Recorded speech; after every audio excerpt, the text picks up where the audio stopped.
Halo, selamat datang di kuliah Organisasi dan Teori Manajemen 12-18-101. Perkenalkan, saya Hidayat Hindarsyah. Kita akan bertemu dalam 16 kali pertemuan di semester ini. Kalau rekan-rekan melihat judul dari mata kuliah kita, Organisasi dan Teori Manajemen, tentu yang akan kita ulas pertama kali itu adalah apa yang disebut sebagai organisasi dan mengapa orang menjadikan organisasi itu penting. Nah, saya akan mencoba memberikan ilustrasi kepada rekan-rekan sekalian. Peradaban manusia itu akan menjadi semakin maju ketika orang itu berada di lingkungan sosialnya. Sangat jarang, bahkan mungkin tidak ada, bahwa peradaban umat manusia itu terbentuk ketika orang menjadi individu. Orang berperan sebagai individu. Oke. Pertanyaannya adalah, ketika orang-orang berhimpun dalam satu organisasi, dalam hal ini adalah organisasi bisnis, apa yang bisa dilakukan oleh orang tersebut? Nah, dalam hal ini, kita mencoba berpikir, ketika orang berhimpun dengan suatu organisasi, dia bisa menggabungkan keahliannya dengan keahlian orang yang lain yang telah berhimpun di organisasi tersebut. Dalam hal ini adalah terjadi spesialisasi pekerjaan. Ada yang bisa dilakukan oleh orang tersebut dan ada yang tidak bisa dilakukan oleh orang tersebut. Dan itu akan saling melengkapi. Itu yang disebut sebagai spesialisasi dan division of labor di organisasi. Ketika berhimpun dengan organisasi, orang bisa mendayagunakan teknologi yang skalanya lebih besar dibandingkan ketika dia berkarya sebagai seorang individu. Demikian juga organisasi itu bisa mengelola external environment dengan lebih efisien. Selain itu juga dengan berhimpun di dalam satu organisasi, maka transaction cost-nya akan jauh lebih rendah dibandingkan ketika dia berkarya sebagai individu. Demikian juga dengan adanya organisasi, maka power dan kontrol itu akan menjadi lebih efektif. Hal-hal itulah yang akan menjadikan ketika orang-orang berhimpun dalam satu organisasi bisa menciptakan value yang lebih baik bagi peradaban manusia. Dalam hal ini, rekan-rekan sudah bisa melihat apa yang menjadi esensi dari suatu organisasi. Kita lihat tayangan berikutnya. Nah, organisasi itu merupakan tools bagi orang-orang untuk mengkoordinasikan perilaku atau tindakan-tindakannya untuk menghasilkan value yang lebih baik, yang berguna bagi lingkungannya. Kita lihat tayangan video berikut ini.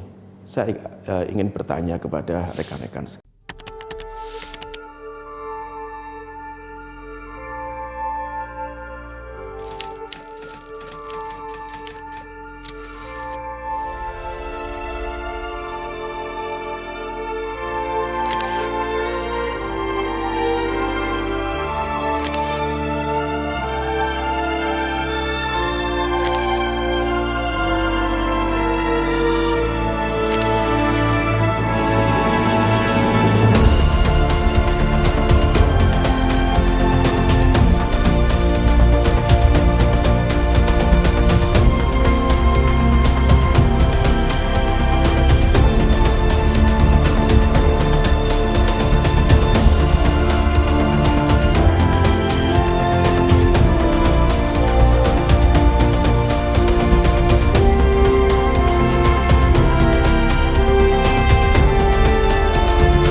Ayo naik kereta api.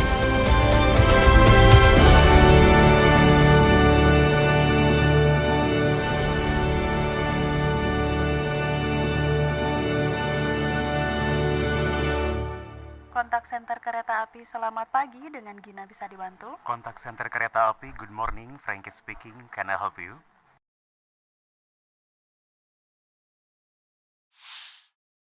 Setelah rekan-rekan melihat tayangan video ini, apakah rekan-rekan bisa menemukan value yang ada di organisasi tersebut? Oke. Secara sederhana, value dari suatu organisasi, kita bisa lihat indikatornya dari mana? Apa yang dihasilkan oleh organisasi tersebut? Outputnya, service-nya, produknya. Tapi apakah semua value akan berada di situ? Nah, ternyata tidak. Value bisa berada di berbagai tempat di organisasi, di mana aja. Kita lihat tayangan berikutnya.